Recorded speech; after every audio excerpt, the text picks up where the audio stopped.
Okay. Okay. Well, just a brief summary. I've worked all my career in submarine cables since I graduated. I never worked for Alcatel, but I'll be telling you about, I worked for a company called STC. That's the company I joined at North Woolwich. And I'll tell you a bit about that as we go through the story. So I'll try and share the screen now with you. Can everyone see that? Yeah.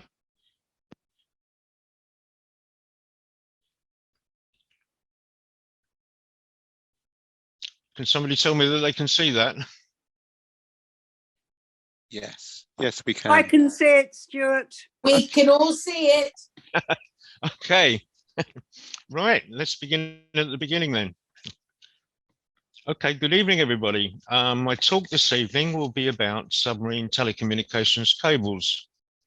This is a largely unsung industry, but without it, we wouldn't have the internet, e-commerce, or social media.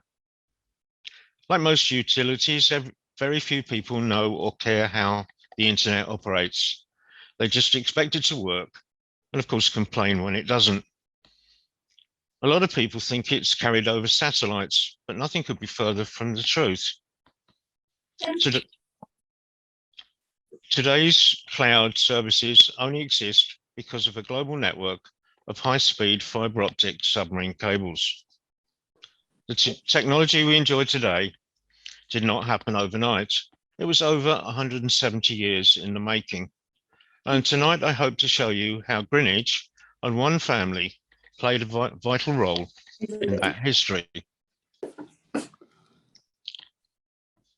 development of electrical communications as a commercial service is very much a Victorian story.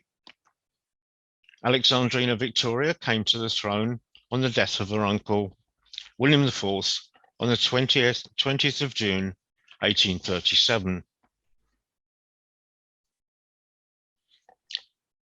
This was 1 month after Professor Charles Wheatstone and William Fothergill Cooke were awarded the world's first patent for an electrical telegraph. After much experimentation, in 1846, Cooke and Wheatstone joined forces with a businessman, John Lewis Ricardo, who was then chairman of the Northern Staffordshire Railway, to launch the Electric Telegraph Company to exploit their patent. Their telegraph network quickly expanded across the country and enjoyed a virtual monopoly until 1851, when the Magnetic Telegraph Company was formed in Liverpool. The Magnetic made very little inroads into the electrics market until the advent of submarine telegraph cables. It is generally accepted that the story of submarine cables begins on the 28th of August 1850, when the steam tug Goliath laid an insulated copper wire between Dover and Calais. This project was sponsored by John Watkins Brett and his younger brother Jacob. The cable was not fit for purpose because it had no external protection and quickly failed on the rocks off Cape Grenade. The following year, an armoured cable was successfully laid on the same route, and this is where Greenwich enters the story. A few messages had been passed over the 1850 cable before it failed, and this allowed the Brett brothers to maintain their exclusive license to land a cable in France. The railway engineer, Thomas Russell Crampton, was persuaded to invest in the project, and he designed an armoured cable that would protect the delicate core. The armouring of the core was initially entrusted to Messrs. Wilkins and Weatherly, a wire rope manufacturer based in Wapping High Street, some distance from the River Thames. However, production was brought to a halt when Robert Sterling Newell claimed that the manufacturing process infringed his patent. After some dispute, the remainder of the 25 nautical miles of cable was finally made by Newell's employees at Wilkins and Weatherly's factory. The cable was laid by the barge Glazer, on the 25th of September, 1851. But due to the primitive control system and the strong tides, the cable ran out a mile short of the French coast. Additional cable was required, but the Brett brothers from Crampton could not go back to Wilkins and Weatherly, and Newell's factory in Gateshead was too far away to meet the project's deadlines. So an additional 2.7 nautical miles of cable was ordered from W. Cooper and Company, whose main factory was on the Grand Surrey Canal in Camberwell. In 1849, this company had been saved from bankruptcy by George Eliot, and it had recently opened a new factory on Morden Wharf.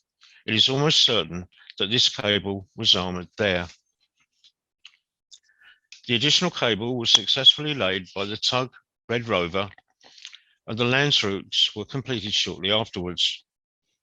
The submarine telegraph company's telegraph between London and Paris went into commercial service on the 13th of November, 1851, allowing the opening and closing prices of funds on the Paris bourse to be known on the London Stock Exchange the same day. The success of the 1851 cable encouraged the Magnetic to start planning a cable across the Irish Sea. And this is where the Pender family joins our story. To lay a cable to Ireland, the Magnetic needed to raise new capital, and to fund the project, the company was restructured as the English and Irish Magnetic Telegraph Company. Early in 1852, a prospectus was issued inviting new investment. This is where John Pender, and perhaps just as significantly, his second wife, Emily Dennison, enters our story. At the time, John Pender was a successful merchant and well known on the Manchester Cotton Exchange. Emma was a member of the landed gentry from Daybrook in Nottingham.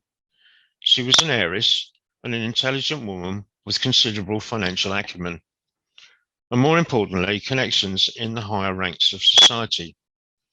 While John Pender was wealthy, he was a self-made man and so had no standing among the rich and powerful. Emma brought him access to that level of society, and her shrewd and cautious approach to financial matters counterbalanced his natural risk-taking tendencies. A formidable woman, she was in many ways the power behind the throne of the Cable King, as John Pender would later be known. At the time of their marriage, John's money was entirely in cotton and secured in one bank. It was Emma who persuaded him to diversify his portfolio and recommended to him that the Magnetic would represent a good and low-risk investment. John was not so sure, but based on his wife's advice, as we all take, he took the substantial stake in the English and Irish Magnetic Telegraph Company, and on the 10th of June, 1852, he was elected to the board of directors of the new company. The cable was successfully laid, and this is where John Pender first encountered the company's chief cable engineer, Charles Tilston Bright. The two would have significant roles to play in the next major project, the Atlantic Telegraph. By 1854, John Pender was chairman of the British and Irish Magnetic Company and committed to submarine telegraphy. So when Charles Tilston Bright brought John Watkins Brett and Cyrus Field to Manchester to raise investment for the Atlantic Telegraph, John Pender was one of the first to invest, and he encouraged other Manchester businessmen to invest as well. For this, he was invited to join the board of the newly formed Atlantic Telegraph Company. Based on the success of the 1851 contract for 2.7 nautical miles of cable, the company chief accountant, Richard Atwell Glass, suggested to George Eliot that there could be a good market in armouring submarine cable. And over the next 2 years, Cooper and Company secured several profitable contracts. All these were manufactured and loaded onto ships at Morden Wharf. Mainly due to the success of the submarine cable business, by 1854, the company's creditors had been paid off. George Eliot had complete control of the company, and he invited Glass to join him in partnership. That year, the company was re-registered as Glass, Elliot and Company.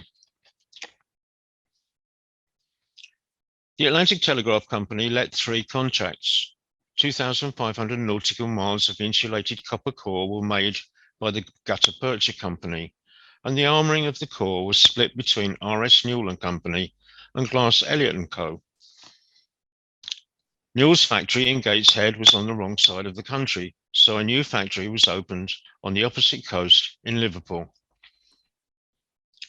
The Morden Wharf factory was too small to accommodate the 1,250 nautical miles of armoured cable, so Glass Elliot acquired the abandoned Enderby Rope Works, just upstream from the Morden Wharf factory. It had been destroyed by fire in 1845. To lay the cable, the British government loaned the Atlantic Telegraph Company HMS Agamemnon, and the US government provided the USS Niagara. Glass Elliott's cable was completed in July 1857, and on the 23rd, Sir Curdling Eardley had a large garden party on his summer estate at Belvedere House in Erith. It was attended by managers and workers of Glass Elliott, their families, officers and men of the Agamemnon, and senior members of the Atlantic Telegraph Company. In all, there were 850 guests, and this party was reported in the Times the following day. To commemorate the occasion, John Watkins Brett, a director of the Atlantic Telegraph Company, had 2 pendants made out of cross sections of the cable mounted in twisted silver. These he presented to Sir Curdling Eardley's daughters as mementos of the day. The laying operation was not a success, and it had to be abandoned after only 300 nautical miles of cable had been paid out from Ireland. The 2 ships returned to Plymouth, where the cable was put ashore into temporary warehouses. Additional cable was required, and due to its superior handling performance, a contract for an additional 900 nautical miles of cable was awarded to Glass Elliott. In 1858, the 2 ships met in mid-ocean, where after much trial and tribulation, the cables were successfully spliced together and the lay completed between Ireland and Newfoundland. The cable worked successfully for about a month before failing never to work again. What had been hailed as the wonder of the age quickly turned to recrimination, finger-pointing, and accusations of fraud. Surprisingly, the one person to come out of this failure with some credit was Charles Tilston Bright. During the euphoria of the cable's success, for reasons that are unclear, he was picked out from all the leading projectors to be knighted by Queen Victoria. These wilderness years lasted from 1858 to 1864, during which a lot changed. The American Civil War was a big contributing factor to this delay, but throughout the period, Cyrus W. Field continued to campaign tirelessly for new capital. Investor confidence in the project was at rock bottom, and the Atlantic Telegraph's chief engineer, Edmund Orange Wildman Whitehouse, was singled out as the scapegoat for the failure. Several directors at the Atlantic Telegraph resigned. These included John Pender, who soon needed to concentrate on his textile business due to the American Civil War and the loss of cotton from the southern states. According to most histories, Cyrus Field ploughed a lone furrow during this period, but that isn't true because an Englishman, James Stewart Wortley, also took up the challenge of keeping the dream alive. James Stewart Wortley had been an extremely successful lawyer and politician and had invested heavily in the Atlantic Telegraph Company. However, in February 1857, he had a serious riding accident and was eventually forced to give up his legal career. The failure of the Atlantic Telegraph Company, combined with the loss of his income, had left Stewart Wortley in a major financial difficulty. He wrote to George Seward, secretary of the company, offering his services. And on the 30th of September 1858, Seward replied with an offer of a seat on the board of directors, which was accepted. Wortley immediately began writing to his network of contacts in high places, promoting the funding of a second Atlantic telegraph. Stewart Wortley's potential influence and efforts on behalf of the company were recognised at a meeting of shareholders on the 15th of December 1858, when he was appointed chairman of the board of the Atlantic Telegraph Company. One of the mysteries of this period was why Sir Charles Tilston Bright left the company, set up an engineering consultancy with Joshua Latimer Clark, and became the Liberal MP for Greenwich from 1865 to 1868, after which he was asked to step down in favour of William Ewart Gladstone.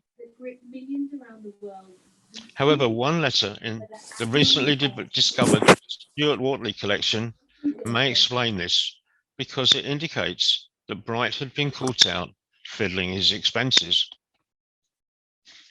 The 1858 failure had been quickly followed by the collapse of the Red Sea cable project, in which investors lost a lot of money. The British government and the Atlantic Telegraph Company set about a joint committee to inquire into the construction of submarine telegraph cables under the chairmanship of Captain Douglas Stratt Galton. The committee had its first meeting on the 1st of December 1859, and its final report was issued in April 1861.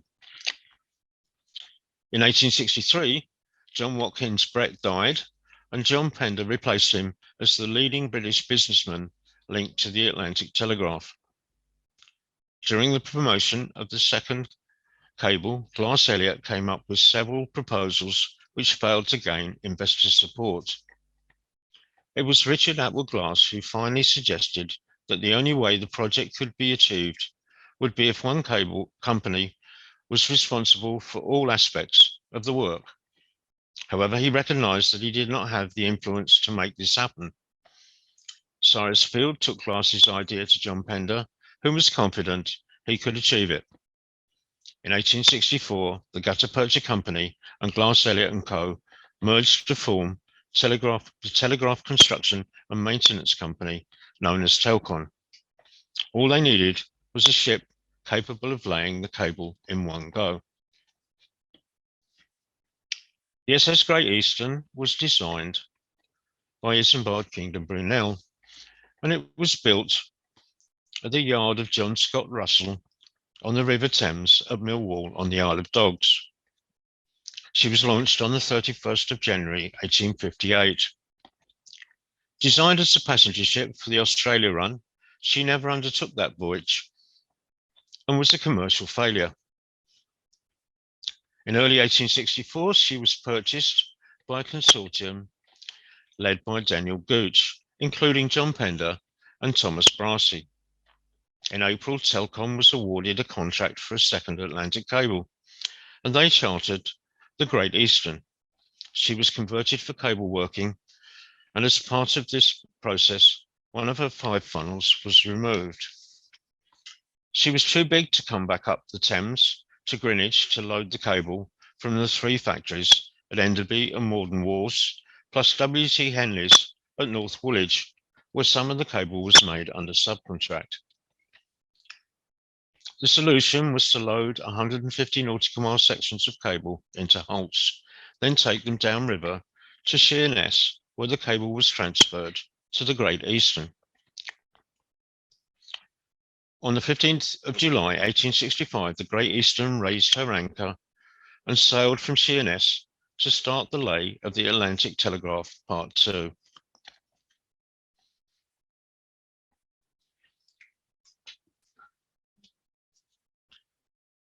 What happened next has been told on numerous occasions. However, because of the global significance and being a key part to our story, it's worth briefly summarising the 4 attempts.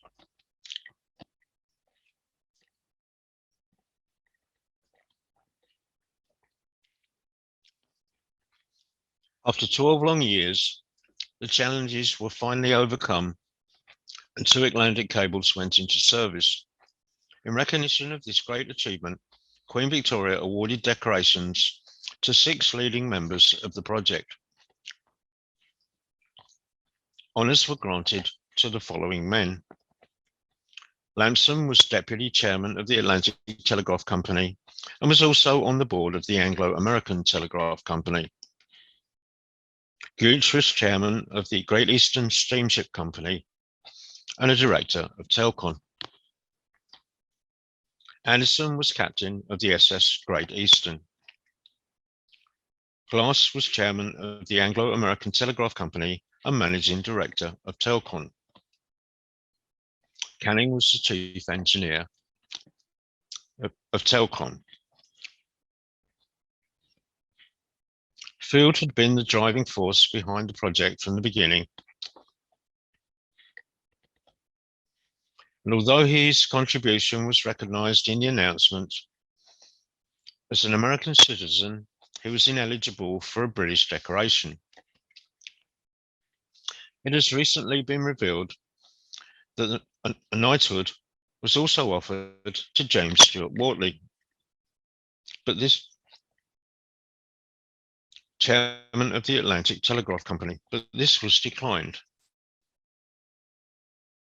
Amazingly, John Pender, the man who had done more than any other to make the Atlantic Telegraph a success, was not recognised in any way. So let's look at John Pender's contribution to the success of this project.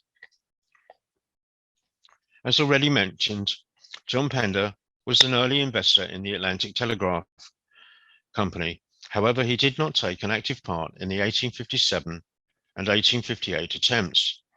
He had resigned his directorship to concentrate on his textile business, the cotton famine, and his wife's declining health. He was the first chairman of this important company, a position he held until it was nationalised and became part of the General Post Office in 1870. After John Watkins Brett's death, Field turned to Pender to take the lead with the British investors and invited him to rejoin the board, where he remained until its merger with the Atlantic Anglo-American in 1873. Pender was the founder of and first chairman of Telcon and risked his entire fortune to achieve it. He stood down and was replaced by Daniel Gooch in 1868, but retained his controlling investment.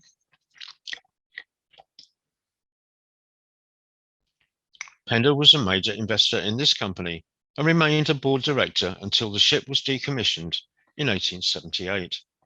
It was also Pender who personally approached Cunard and secured the services of James Anderson as master of the Great Eastern. When after the 1865 failure, the Atlantic Telegraph Company was unable to raise new capital, it was Pender and Gooch who raised £650,000 to launch this company and complete the project.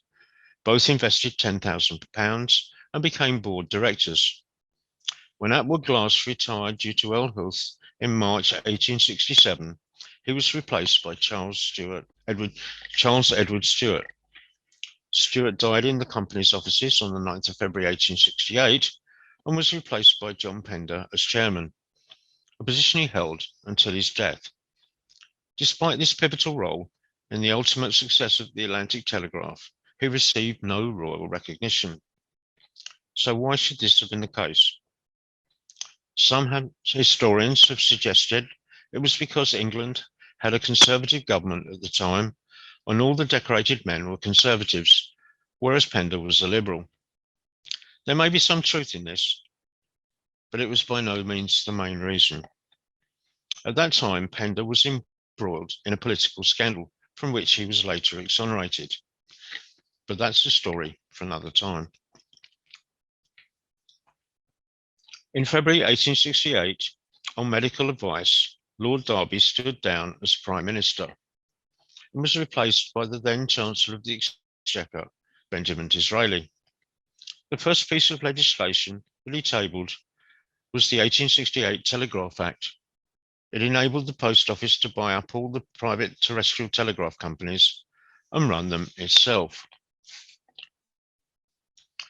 With this bill still at the committee stage, John Pender resigned as chairman of the British and Irish Magnetic Company and sold all his shares before they could be compulsorily purchased. As already mentioned, he stood down as chairman of Telcon in favour of Daniel Gooch, retaining his stockholding in the company. He then set about building a cable to India. The first step was to launch the Anglo-Mediterranean Telegraph Company, which was chaired by Lord William Hay.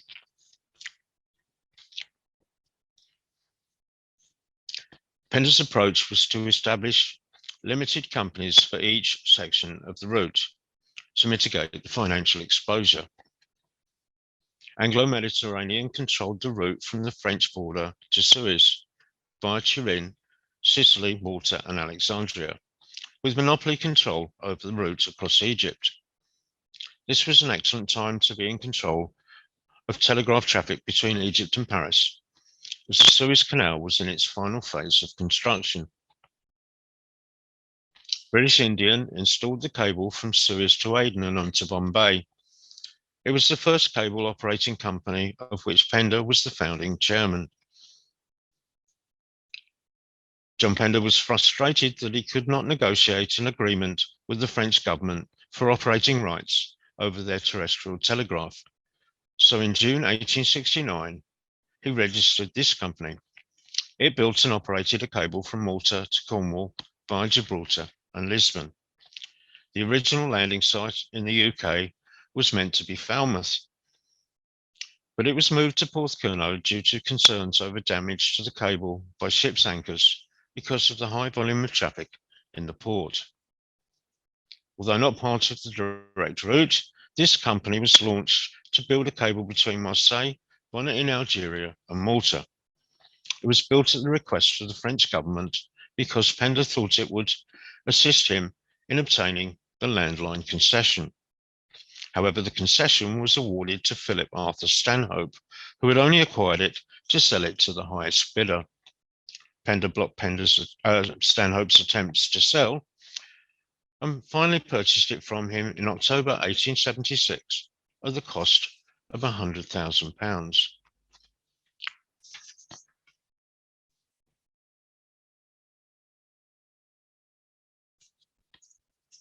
The shore end was landed at Porthcurno by the investigator on the 6th of June 1870, and the final splice was completed 2 days later. John Pender was in the cable hut on the beach of Porthcurno to witness the first telegraph message sent over his system to Bombay.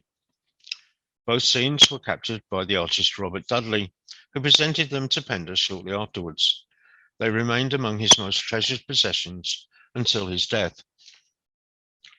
From the 22nd of June, these systems provided telegraphic communication between London and Bombay with intermediate connections of Carcavelhos in Portugal, Gibraltar, Alexandria in Egypt, and Aden. From that time, messages that might have previously taken several weeks or even months could be sent in less than 10 minutes. To celebrate this outstanding achievement, a soiree was held at John Pender's London home, 18 Arlington Street. The guest of honour was Albert, Prince of Wales, and Cromwell Varley demonstrated modern telegraph techniques. Guests were invited to send messages to Bombay, Calcutta, and New York, receiving replies within 15 minutes.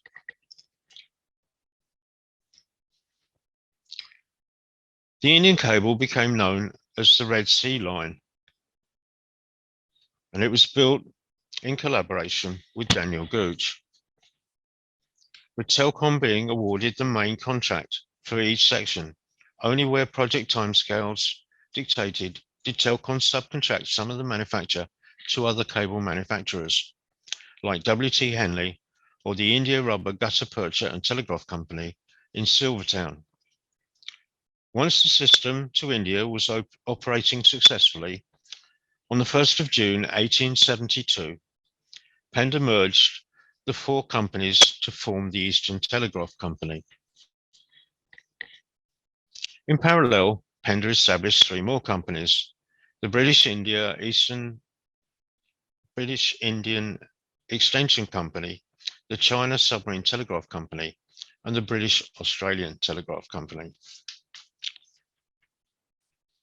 The first company laid a cable from Madras to Penang and on to Singapore. The second laid a cable from Singapore to Shanghai via Saigon, Hong Kong, and Fuzhou. This link was completed in late 1871. The third company laid a cable from Singapore to Jakarta. A Dutch-owned terrestrial cable provided a link across Java from Jakarta to Banjarwangi, from where submarine cable was laid to Darwin. Pender then built a 1,973-mile terrestrial cable from Darwin to Port Augusta, north of Adelaide, from where it was extended to other major cities by Australian administrations. All this became known as the all-sea telegraph system between the United Kingdom and Australia, though it had land routes across Egypt, India, and Java, and went into commercial service on the 2nd of October, 1872. All these systems were funded by private finance and manufactured and installed by Telcom. Once again, Pender was able to convince shareholders to merge these three companies into one, and in May 1873, the Eastern Extension Australia and China Company Limited was formed. Pender had plans to further consolidate his two major companies into a single larger entity, but this was resisted by the shareholders whose investments were limited to the Eastern Telegraph Company. Although many of the directors of the Eastern Telegraph Company were also on the board of the Eastern Extension Company, very few shareholders held stakes in both companies, and Pender was unable to push his plans for further amalgamation. Instead, he founded the Global Telegraph and Trust. This company was formed to raise capital for system expansion and duplication of existing lines, and to allow investors to further spread the financial risk of individual submarine cable projects. A share in the Global Trust and Telegraph and Trust included a proportion of shares in other telegraph cable companies, predominantly the Eastern Telegraph Group and Anglo-American. In many ways, the Global Telegraph and Trust was an early form of unit trust. As the Eastern Telegraph Company grew, submarine cable company stock moved from high risk to virtually a blue chip investment, allowing Pender to use his established business model to expand the company's network around the world. By 1876, New Zealand was connected to Australia. In 1878, Portugal was connected to Recife in Brazil via St. Vincent, and then on down to Montevideo. In 1879, the Eastern and South African Cable Company was formed to extend a cable down the east coast of Africa from Aden to Durban via Mombasa and Mozambique, and then overland to Cape Town. Finally, Pender had acquired a bankrupt cable company in 1875 that operated a cable between Valparaiso and Lima, and in 1872 he negotiated a concession to operate a land route from Buenos Aires, connecting the system to the Eastern Telegraph's global network. By the end of Queen Victoria's reign, the Eastern and Associated Telegraph Companies was the biggest telecommunications company in the world. Submarine cables connected the empire and all locations where the British had commercial and/or political interests. The vast majority of these cables were manufactured at the Enderby and Morden Wharf factories of Telcom. At the start of the 20th century, the Eastern Telegraph Company was at its zenith, but time and tide waits for no man. John Watkins Brett had died on the 13th of December, 1863, at the Coton Institute for the Insane in Stafford. Richard Atwood Glass finally succumbed to Bright's disease on the 22nd of December, 1873. John Pender's collaboration with Daniel Gooch ended when Gooch died on the 15th of October, 1889. Pender remained the largest shareholder in Telcon, and to retain the influence he had his eldest son, James, from his first marriage, elected to the Telcon board of directors. James Anderson, who had risen to managing director and vice chairman of the Eastern Telegraph Company, died on the 5th of May, 1893. He was replaced by John Pender's youngest son, John Dennison, as managing director, and Lord William Hay as vice chairman. John Pender was finally recognised by the establishment. He was knighted KCMG in 1888. Then this was raised to GCMG in 1892. He died at his country estate, Footscray Place, on the 6th of July, 1896. His funeral took place at All Saints Church, and he was laid to rest in the family tomb alongside Emma and her eldest son, Henry, who had died from typhoid in 1881. Lord William Hay became chairman of the Eastern Telegraph Company, and John Dennison became vice chairman. Just prior to his mother's death in 1890, John Dennison took, by royal warrant, his mother's maiden name as a second surname. So when Lord William Hay retired in 1990, it was John Dennison Pender, who took the company forward into the 20th century. Throughout the company's existence, William Gladstone had wanted to bring ocean telegraphy under government control, and the debate as to whether telecommunications should be under the control of private enterprise for the benefit of shareholders or a public service controlled by government continued.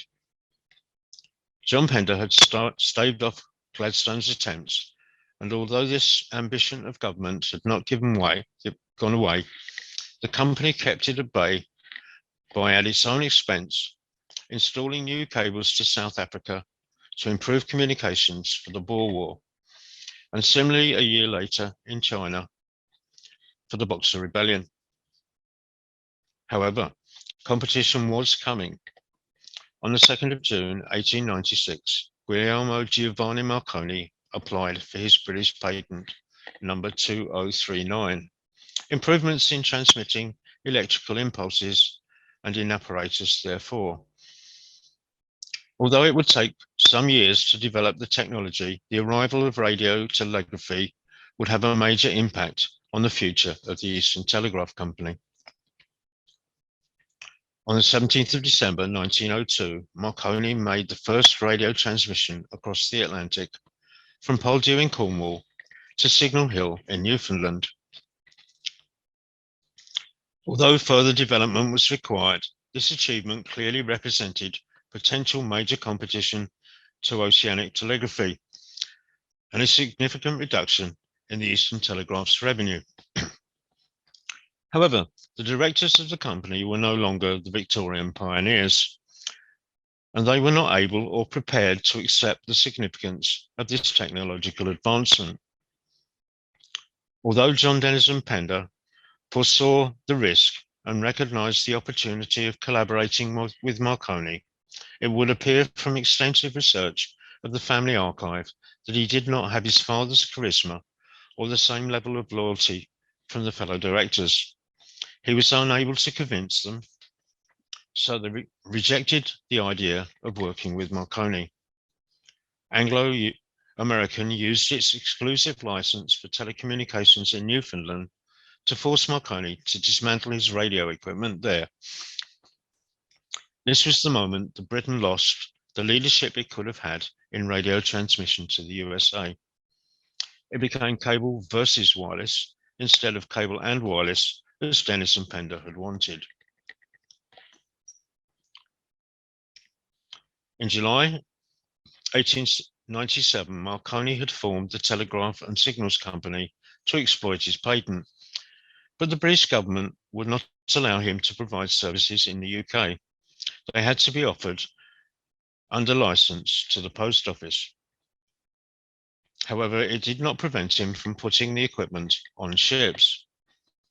So on the 25th of April 1900, Marconi founded the Marconi International Marine Communications Company. And that year he was awarded patent number 7777, which solved the Cytoni problem, reducing the interference between stations through tuned transmitters and receivers. Through marine telegraphy, Marconi was building his network and reputation. At the 1911 Imperial Conference that took place in London, it was agreed to establish a chain of 6 wireless stations across the empire, and Marconi was contracted to build them for the post office. However, the wheels of government moved slowly, and it wasn't until the 9th of August 1913 that Marconi's contract was ratified by government. Work began on sites in England, Egypt, and India, but the contract was cancelled 1 year later when the First World War began. This fiasco became known as the Marconi scandal. Throughout World War I, transoceanic cables, which had been losing market share to radio telegraphy, were considered vital arteries of communication, and the Eastern Telegraph Company revenues tripled over the period.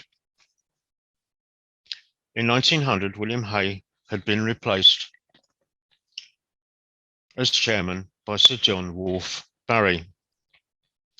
Barry was a famous civil engineer whose most prestigious project was Tower Bridge.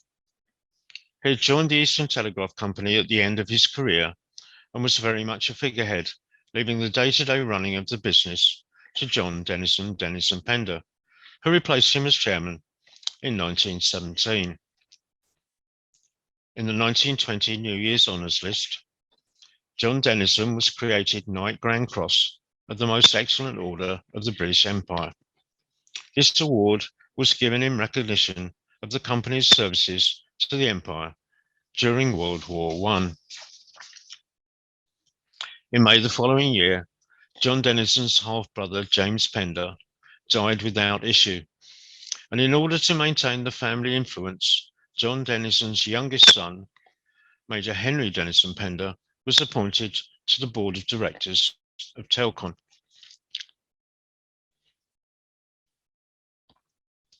In 1919, Marconi resubmitted his offer to build a global radio network to be run by the post office. After further development in November 1921, Marconi demonstrated a 54-valve system transmitting between Carnarvon in Wales and Sydney, Australia.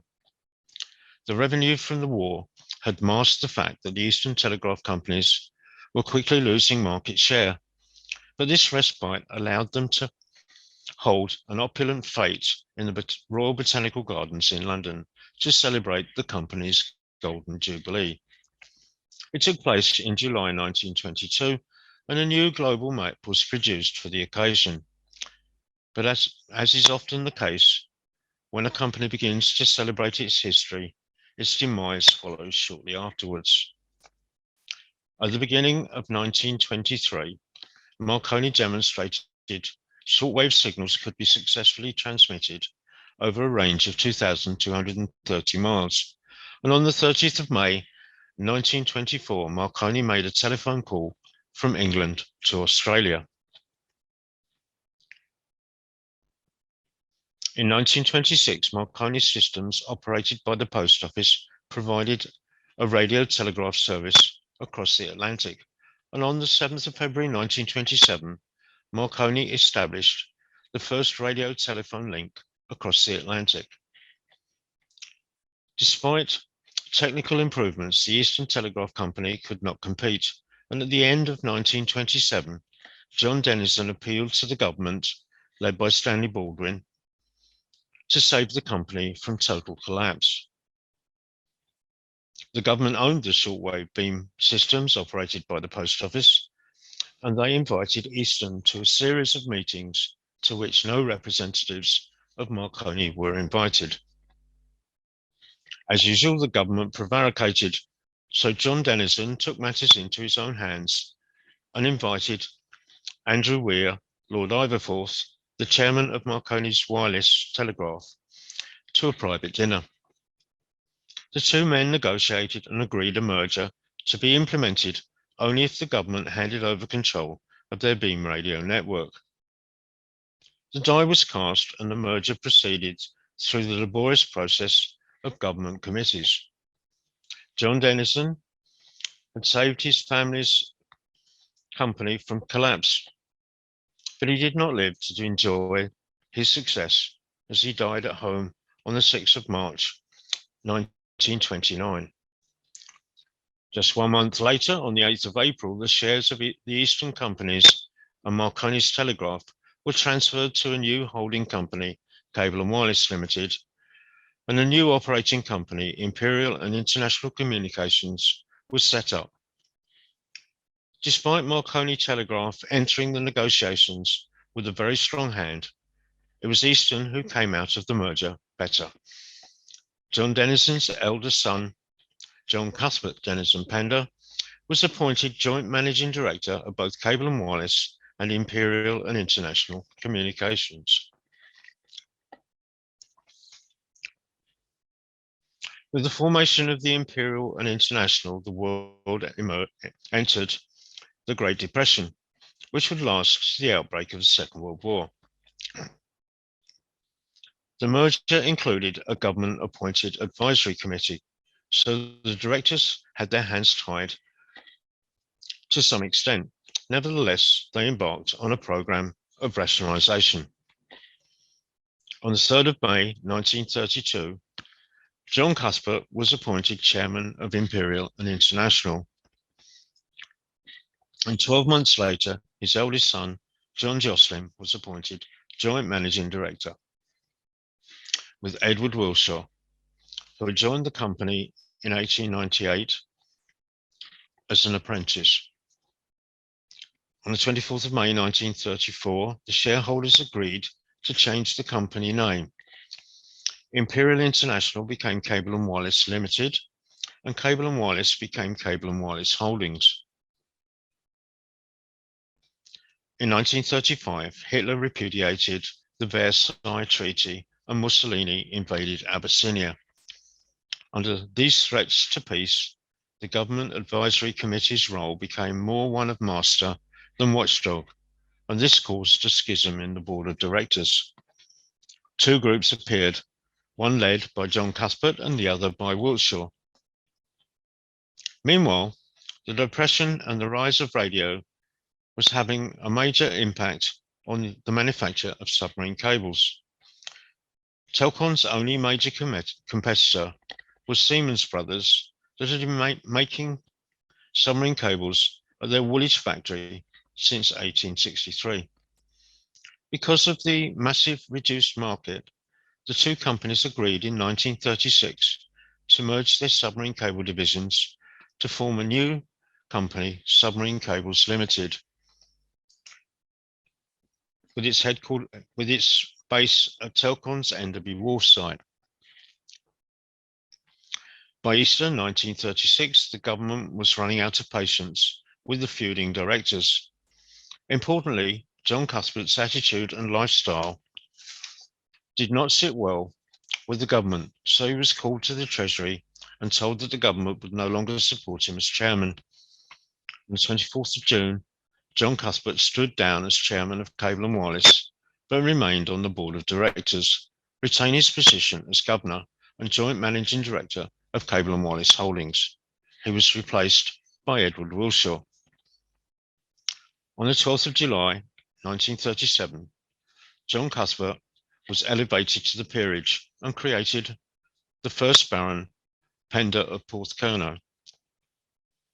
In March 1938, the government cancelled its beam radio contracts and sold the assets for £2.4 million worth of shares in Cable and Wireless. So for the first time, the British government had an equity stake in the company. On the 24th of June, 1945, Edward Wilshire chaired what would be the last annual general meeting, at which the shareholders agreed to sell the entire capital of Marconi Wireless, the company's manufacturing arm, to English Electric for £3.75 million. On the 1st of November 1946, the Cable and Wireless Act received royal assent, and on the 1st of January 1947, Cable and Wireless was taken into public ownership. The business was put under the control of just 5 directors, all appointed by the Labour government and renamed the Court of Directors. A new chairman was appointed, Sir Stanley Angwin, and all the company's UK assets were transferred to the post office, so the company became responsible for international communications only. The 64-year-old Angwin had been with the post office since 1907, and from 1939 had been its chief engineer. His role as chairman was only part-time, and the real power was vested in the new managing director, John Innes, a post office engineer specialising in telephony. John Jocelyn was relegated to the role of deputy managing director, but he became the second Baron Pender when his father died on the 4th of December 1949. Edward Wilshire became a peripheral figure, but hung on to his position of Governor of Cable and Wireless Holdings until June 1964, when he finally retired at the age of 84. Meanwhile, John Jocelyn served as Deputy Managing Director under 4 different government-appointed Chairman of Cable and Wireless Limited, and he became sole Managing Director of Cable and Wireless Holdings in 1958. During this period, he was effectively running the company, and when Wilshire finally retired, he became Governor of Cable and Wireless Holdings. He only enjoyed this position for 9 months, as he died at his London flat on the 31st of March, 1964. He was succeeded by his eldest son, John Willoughby Denison Pender, as the 3rd Baron Porthcurno.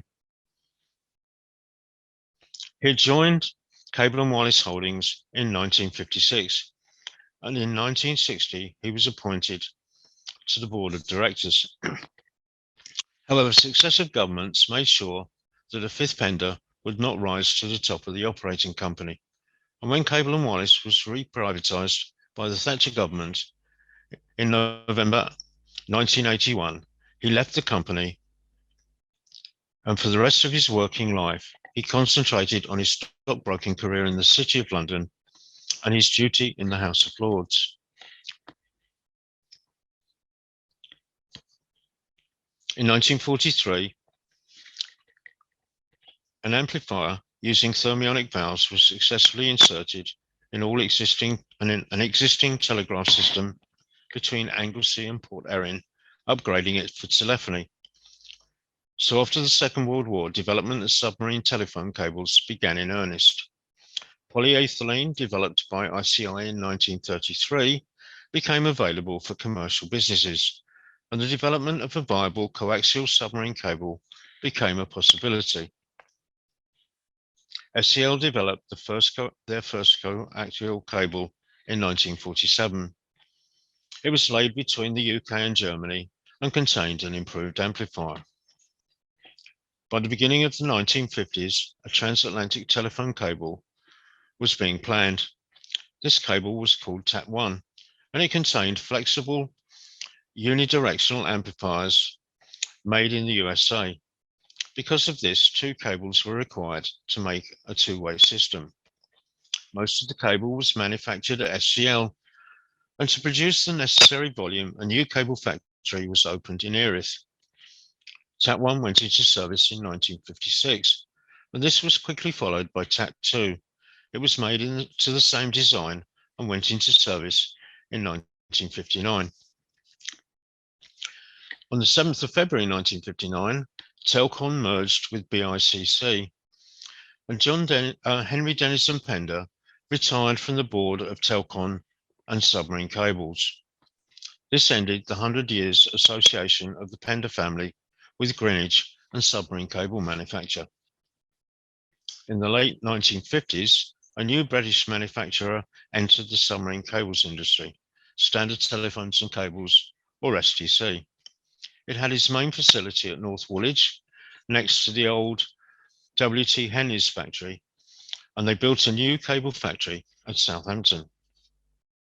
SCL and STC collaborated with the Post Office to develop two major technical advances: lightweight cable for deep water and rigid housings containing bidirectional amplifiers called repeaters, which enabled two-way transmission over a single cable.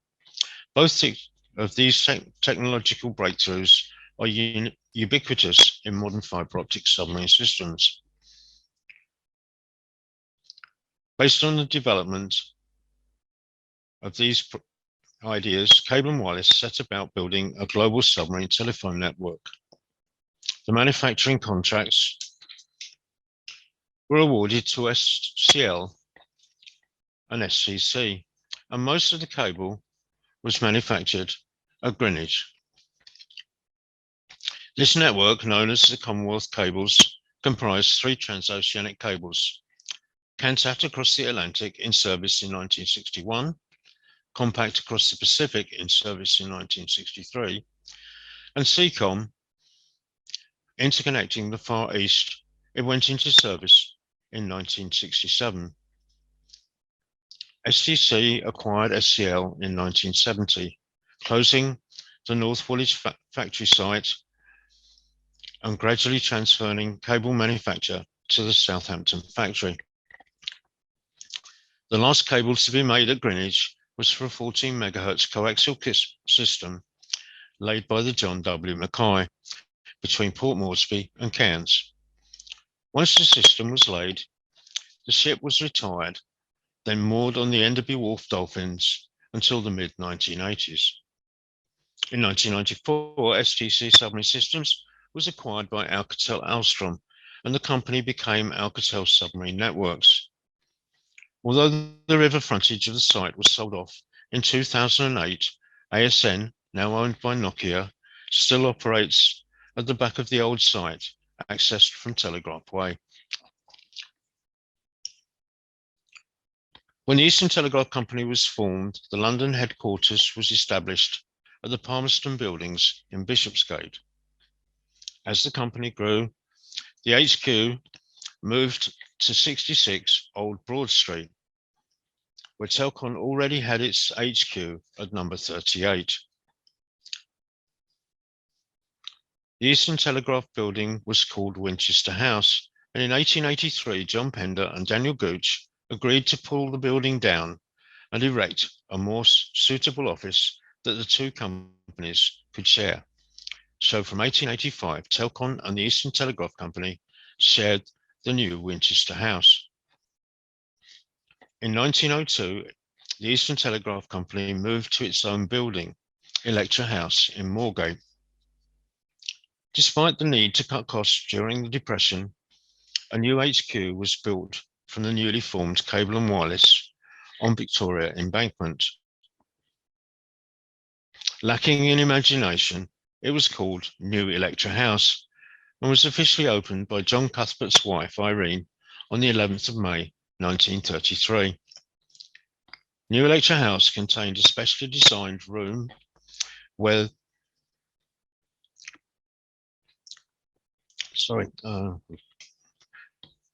the company's directors would meet and was known as the courtroom. In 1955, Cable and Wireless once again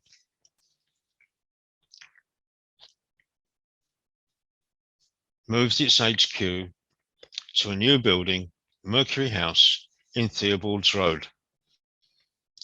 And as with Winchester House, two of the floors became the HQ of Telcon. The courtroom remained in New Electra House until the company was privatised in 1981. Then the 4 portraits were moved to the company archive in New Mercury House.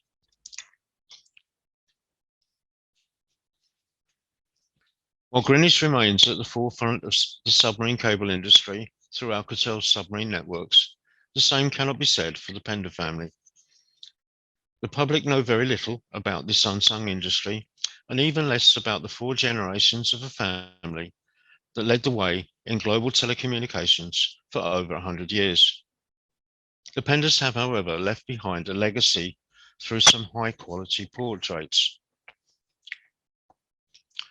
The portrait of Emma Pender was painted by Philip Westcott in 1858. It was commissioned by John Pender as a 40th birthday present. When it was painted, Emma was pregnant with her 4th child, Marion. This is the earliest known portrait of John Pender. It was commissioned in 1864 when he became the first chairman of Telcon. It hung in Telcon's boardroom until the merger with BICC. It was then given to John Jocelyn and has remained with the family ever since. It is unsigned, but in 1961 it was attributed to George Frederick Watts. In 1888, when John Pender received his KCMG, the directors of the Eastern Telegraph Company commissioned Hubert von Herkomer to paint his portrait. When Emma saw it, she was not pleased, and fearing for his reputation, Herkomer produced a second version in 1889. The original was consigned to the cellar of John Pender's London home, 18 Arlington Street, and in 1901 it was presented to Wick, where John Pender had been MP for many years. It can be seen today in the town hall there. The second version hung in Arlington Street until John Pender's death. Then it was given to the company. It was the first portrait to be hung in the courtroom and was transferred from Mercury House to Porthcurno in 1993. The second portrait to be hung in the courtroom was of John Denison Pender. It was painted by Anne Beatrice Bright in 1919 to commemorate his appointment as chairman of the Eastern Telegraph Company and his GBE. Beatrice, by the way, was the daughter of Charles Tilston Bright. The third portrait to be hung there was one of John Cuthbert. It was again painted by Beatrice Bright in 1934 to commemorate his appointment as chairman of Cable and Wireless. The last portrait to be hung there was of John Jocelyn. It was painted in 1958 by Edward Irving Halliday to commemorate John Jocelyn's appointment as managing director of Cable and Wireless Holdings. When Cable and Wireless became a public limited company, these last 3 portraits were given to John Willoughby. At the end of 2021, thanks to the generosity of Harry Pender, the 4th Baron Pender of Porthcurno, these 5 family portraits were delivered to Porthcurno to join the Herkomer on long-term loan. If you have never visited Porthcurno Museum, I can highly recommend it. It's situated in the old Cable and Wireless buildings up on the cliffs behind the idyllic Sandy Cove. Currently, the feature exhibit is the Cable King, in which the Herkomer portrait is the centerpiece. To find out more about the museum facilities, you can visit their excellent website. If I've whetted your appetite to find out more about the history of submarine cables at Greenwich, this free booklet can be downloaded as a PDF file, or if you contact Alan or Mary, I'm sure they can provide you with a copy. If your interest is in the Pender family, this biography of John Pender is available from Amazon, or it can be purchased from the shop when you visit the Telegraph Museum. And that's where we are. Thank you, Stuart. That was good. I enjoyed that. Thank you very much for all your work on that. Any questions? There have been some comments noted. I noticed on the chat. If you go Yes, into the chat, please add some more questions there if you have any. Let me just scroll through. Oh, and I said I questioned that wonderful picture of the Great Eastern with the sunlight, and that's really, What, when she was being built? no, Bill says it's at the Royal Museum of Greenwich somewhere, so it must be in the Maritime Museum. Oh, what the big one? No, that Robert Yeah. Dudley. That Robert Dudley was given to the Telegraph Construction and Maintenance Company, and it's now in the Greenwich factory in the meeting room. Oh, is it? Okay. Yeah. Oh, right. In Enderby House. No. Enderby House is not part of Alcatel Submarine Networks anymore. Oh, it's in It's in the factory at the back of the site. Wow. Okay. I didn't realize they had any relics of their history. That's brilliant. Oh, they have lots. Yes. Most of them tucked away in boxes, unfortunately. Sorry? Most of them tucked away in boxes. Yeah. I wonder if we can do anything to get them out there and have a look at them. That Okay. certainly is on display to anybody who visits the boardroom, along with paintings of other ships. Yes. I'm not grand enough to visit the boardroom. Okay. Right. Any more questions? I as an aside, I would note that what was the Eastern Telegraph Company that became Cable and Wireless, of course, is now most of that went into Vodafone, and it is still an active.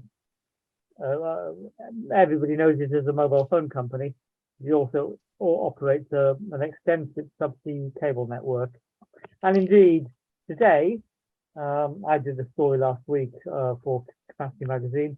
They had their first modern day subsea network operations apprentices starting at their cable landing station in Bude in Cornwall. So, I mean, they're still very active in the subsea market, though, as Vodafone.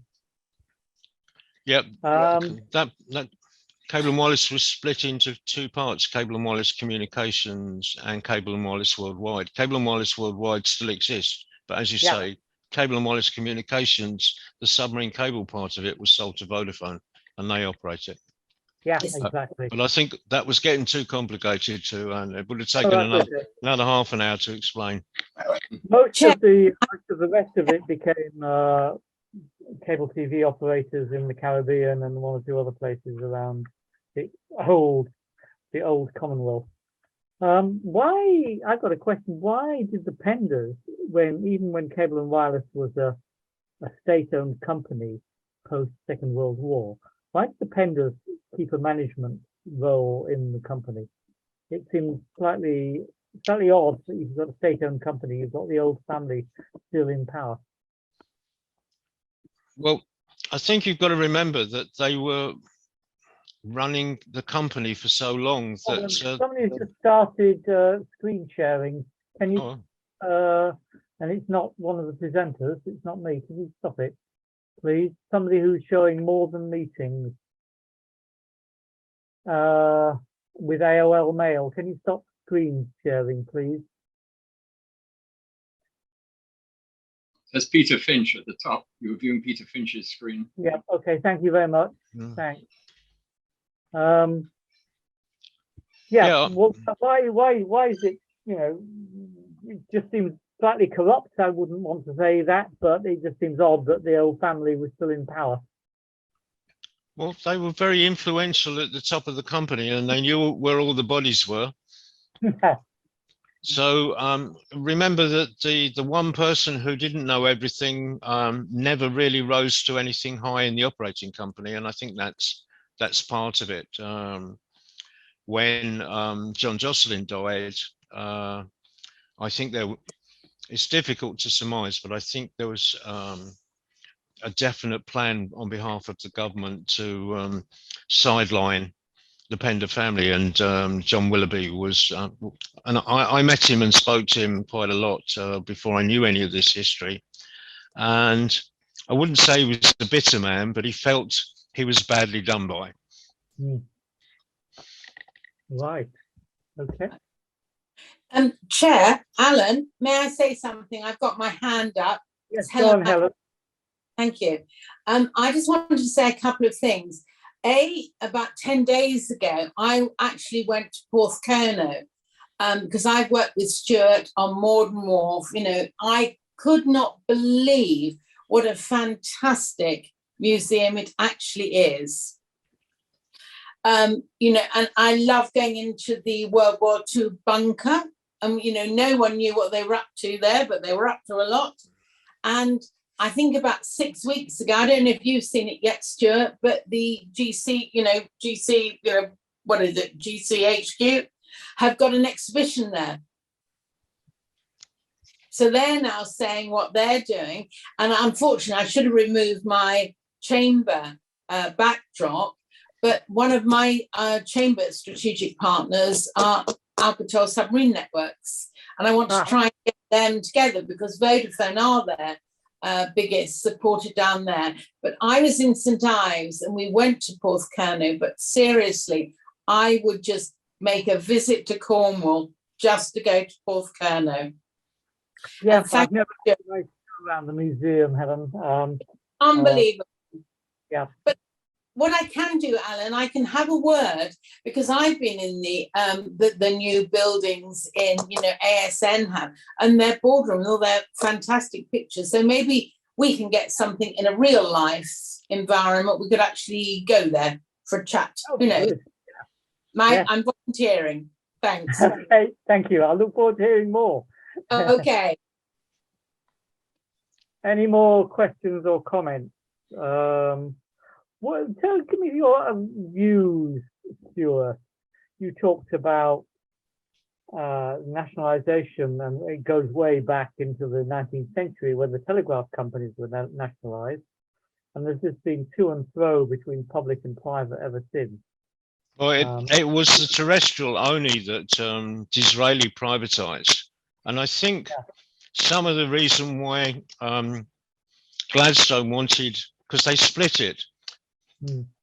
They did take on board, if you like, shallow water submarine cables into the private, into the public sector. So cables across the North Sea to Ireland and the English Channel all came under the post office. So the submarine telegraph company became part of the post office. But they made that differentiation because at the time it happened, there wasn't very much transoceanic telegraph, but they made that differentiation that the government didn't want to fund it. So they wanted private finance to invest in what they called oceanic telegraphy. But then I think because Disraeli had done one thing, Gladstone always wanted to top him. And so part of his ambition to control it by government was to outdo Disraeli. Yeah. But there are a lot of letters in the family archive about the way Emma played a key role in finding out what Gladstone was trying to do and giving John the information to counteract his moves. The thing was that it was a big hobby horse of his, and it never really gained massive government support. He couldn't push it through to a point where Pender would have to concede it. But Pender was also in the government and outmaneuvered him on many occasions around that particular subject. He didn't like him a lot, particularly after they were on opposite sides of the fence when it came to Ireland. Yeah. Yeah. Yeah, Right. from then on, they were at loggerheads all the time, and of course, the fact that John Pender was building this massive empire, making a fortune, didn't go down well with Gladstone because he couldn't get his share of it. Any more comments? Any more questions? Alan, could I ask Stuart, please, a question? The fibre optics, which have really massively ballooned communications around the world, when were they first introduced? Well, the first fibre optic... and who developed them? Well, the fibre was developed, well, most of this is in parallel, but the first invention of fibre optics was in the UK by a company called STL. In But Harlow. then at Harlow, and they were very primitive at that stage. That was in the late 60s. The first paper came out on the ability to send light pulses through glass. The first submarine cable was installed across the North Sea, the first commercial one, in 1986. Was it? And that was what we call a regenerative system, where the light pulses went down to a repeater. They were turned into electrical pulses, and those electrical pulses fired a new laser on the next section of cable. By the mid-1990s, we had moved to optical amplifiers, which was again a British invention. Southampton University invented those. Really? And these days, I don't know, I'm not the world's expert on the leading capacities, but 48 fibers carrying several terabits of fiber is the current capability of a commercial system. So in magnitude terms, how much larger than compact would that be in terms of communications? Compact had 28 voice circuits. Okay. Now a voice circuit was obviously analog, and that was 3 kilohertz for one voice circuit, which is an equivalent of 64 kilobits of data. Right. And the modern submarine cables can carry 5 petabits of cable. Don't ask me to say how many noughts that is. I can't remember. Yeah, I have an interesting comparison on my website. TAT7, the last copper cable across the Atlantic, had 4,000 telephone channels. TAT8, the first fiber optic cable, was the equivalent to 40,000 telephone channels. So that was a 10 times increase on that one. And as Stewart says, we're now at 100 gigabits on up at the moment. Yeah. And when was TAT8, Bill? TAT8 was 1988. And in fact, if you've got a minute, I have an interesting story about TAT8, because in November last year, I had an email from the controller of something called Bell Works, who took over the Bell Labs huge facility in New Jersey, where the submarine cable development was going on in the early 1980s. And in 1982, they had Simplex make 20 kilometers of fiber optic cable to a new design with one repeater, and AT&T with their cable ship long lines laid it off Bermuda, just in a loop end to end.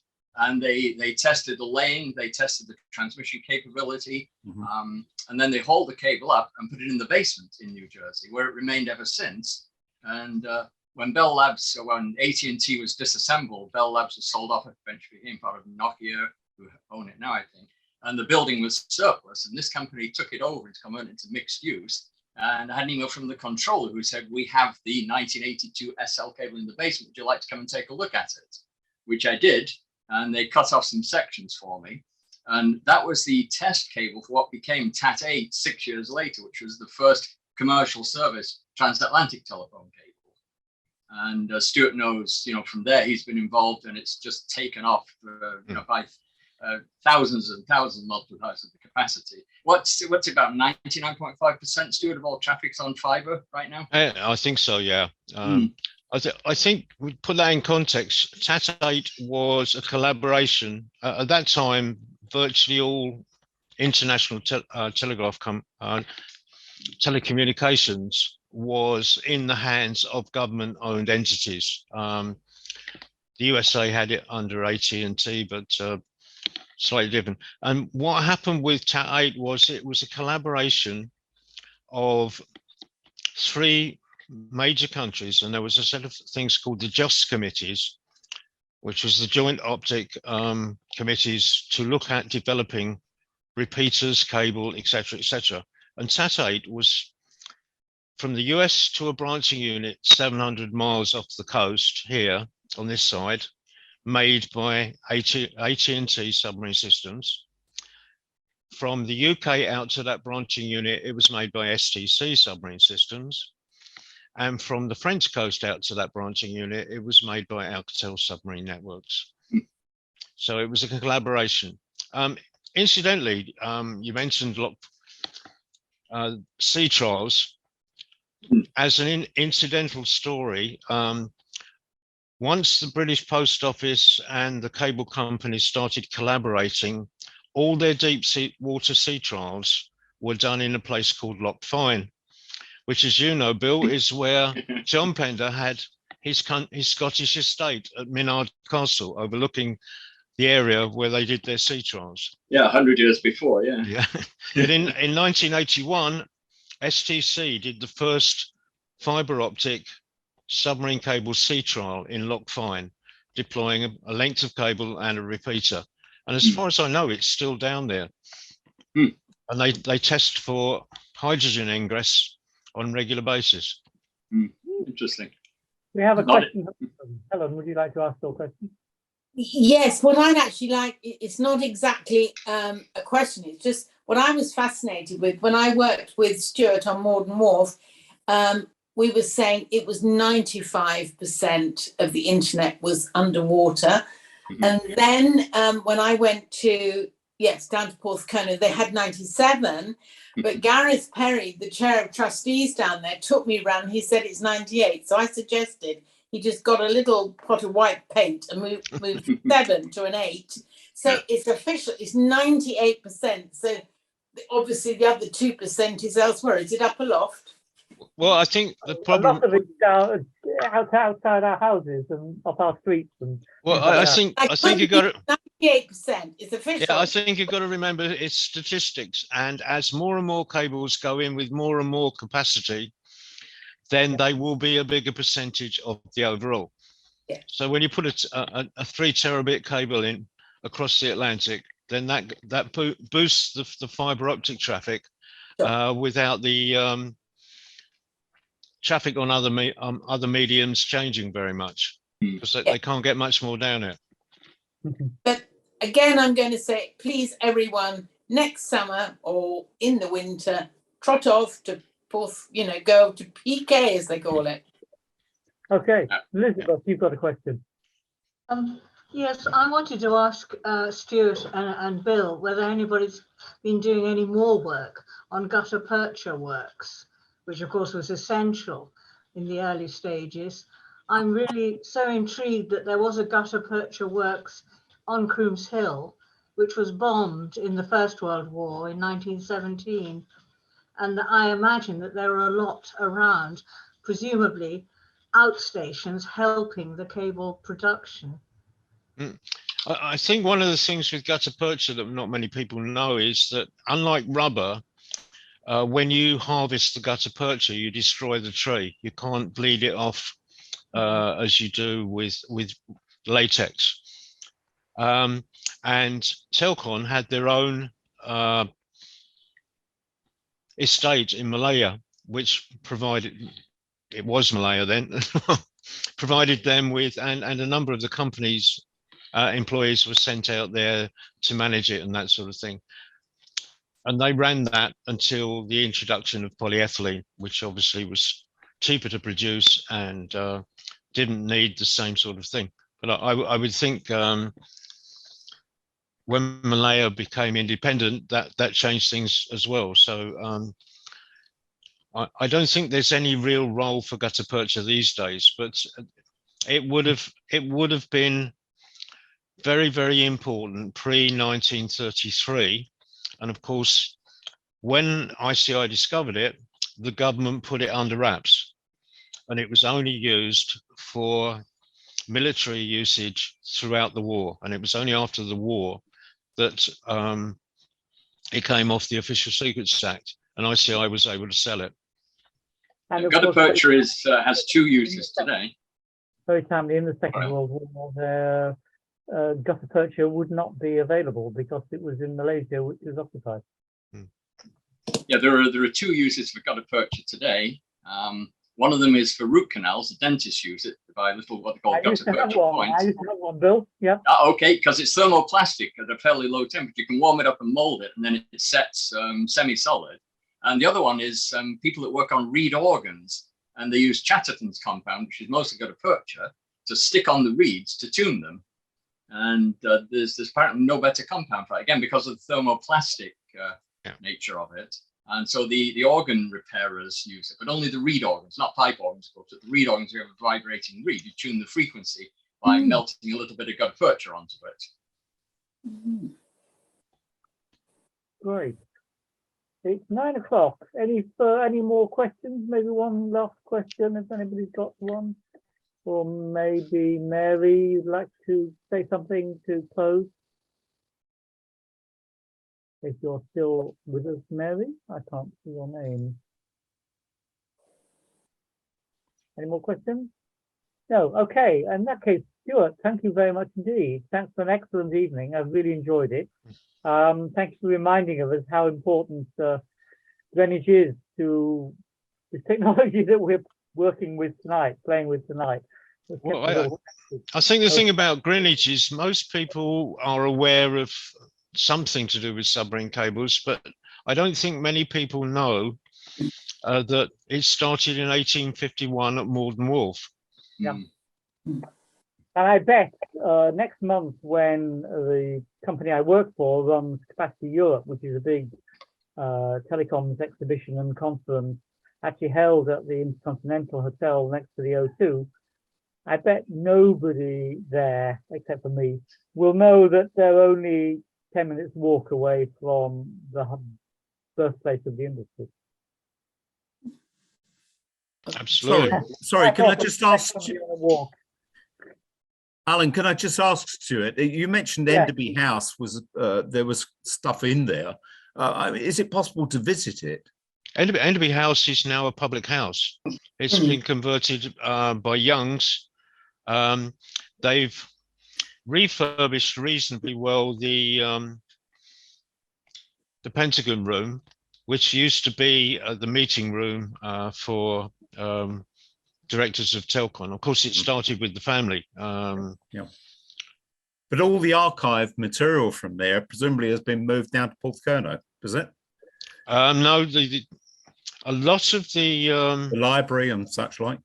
That sort of material moved into SGC because certainly the cellars were damp, and I know that our X-rays from systems were stored in the cellars there because they were you could afford them to get damp and wipe them up again. But Alcatel Submarine Networks and SGC before have had relationships with Porthcurno, and certain things have been transferred down there, but there's still material at Greenwich. Interesting. So, but not open to the public. Oh no, Greenwich Archive is accessible if you know someone. So interesting. So we know Stuart, so there we are. Yeah. Depends what you're looking for, because it may not be there. If you go right the way back to the Telcon days, a lot of that has been moved down to Porthcurno. And I don't think Julia and Gareth are online, but they have now archived material online. So if you go to their website, you can look at stuff that they've put up online. That's fine, thank you. Yeah, the Maritime Museum has a lot of Telcon manufacturing records too. They have about 800 catalogue entries for Telcon material. Yeah, that's true. Yeah, the ship's logs, manufacturing records, which I photographed most of. So it's everywhere. The problem is all over the place. Can I come back on a couple of points, please? Sorry, Mary, go on. Can I pick up on several things that have been said, but one of them is on Ronald and the archive, the stuff in the Greenwich archive that Elizabeth, who I see has now turned herself off, has been running along the rest of us, some sort of trying to get into some dialogue with the archive to get things moving along. Can I also say, with reference to Helen, that of course one of the problems we have with a lot of things in Greenwich, not just the telecoms history, but numerous things, the first electricity power station in the world, all the rest of it, which the Greenwich tourism people do not take up. And I'm sure that Helen has ways in of these sort of bodies to try and influence them to take some notice, not just the telecoms, I mean the Arsenal, lots and lots of other things for which Greenwich is famous in some places, but not in the people that come to visit us from all over the world who will know nothing about this. So could you do that, Helen? I will. I will, Mary. Fret not. We'll get together and let's try and get, because there are fantastic things going on, you know, on the Arsenal. Yeah, and the owners are our partners. So yeah, let's work for a plan for 2023. And we're all going to see the lovely pictures at ASN. Okay, fine, thank you. And the question about Enderby House, I mean, it was people like Stewart and Mary and me and a few others who in the 6, 7, 8 years ago, I can't remember how long it was, the previous developers or the people who had bought the site from Alcatel just left the house completely exposed.